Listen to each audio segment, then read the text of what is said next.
જય બાબારી, જય શ્રી કૃષ્ણ. સ્વાગત છે એક મિની વ્લોગમાં. તો આજે હતો આપણે 50 દાબેલીનો ઓર્ડર ને આ બધા છોકરાઓને ખવડાવવાની હતી દાબેલી. કારણ કે આજે શનિ મહારાજે ઉજવ્યો તો શિક્ષક દિન અને એ પણ ટ્યુશનમાં. તો શનિ મહારાજે 50 દાબેલીનો ઓર્ડર આવ્યો હતો ને આપણે પહોંચી ગયા હતા, બધું કમ્પ્લીટ કરીને ફટાફટ બનાવવા મળ્યા હવે આપણે દાબેલી.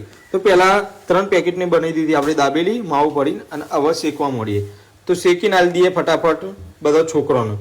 તો આ જે બહાર આવી ગયા હતા એમને તો આલી દીધી હતી ને અંદર હાલતા હતા બધા. 2 જણા આવી ગયા હતા આપણે ગામમાંથી મદદમાં. તો આપણે તો બનાવવામાં હતા દાબેલી બીજી. તો આ છોકરો ખાતો હતો દાબેલી અને ફટાફટ હાલતા હતા બધે 2 જણા દાબેલી. તો આવી રીતે આપણે 50 દાબેલીનો ફટાફટ ઓર્ડર પૂરો કર્યો.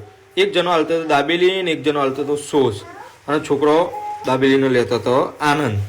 તો એમને પૂછવામાં આવ્યું કે દાબેલી કેવી હતી, તો કે 1 નંબર. તો આવી રીતે આપણે 50 દાબેલીનો ઓર્ડર પૂરો કર્યો અને શનિ મહારાજે એમને શિક્ષક દિનનો ઉજવણી કરી અને હાલ દીધી હતી એમને શિક્ષક દિનમાં જે નંબર આવ્યા હતા એમને હાલ દીધું હતું એમને ઇનામ. તો આવી રીતે આપણે આવી ગયા ઘેર અને ઘેર આવ્યા પછી વાહનો છોકરાને બોલાવી દીધો કારણ કે આપણે માવો વધારે જ બનાવ્યો હતો 2 પેકેટનું. તો છોકરાને ખવડાવી દીધી વાહના દાબેલી. તો મળીએ નેક્સ્ટ વિડીયોમાં. જય બાબારી, જય શ્રી કૃષ્ણ.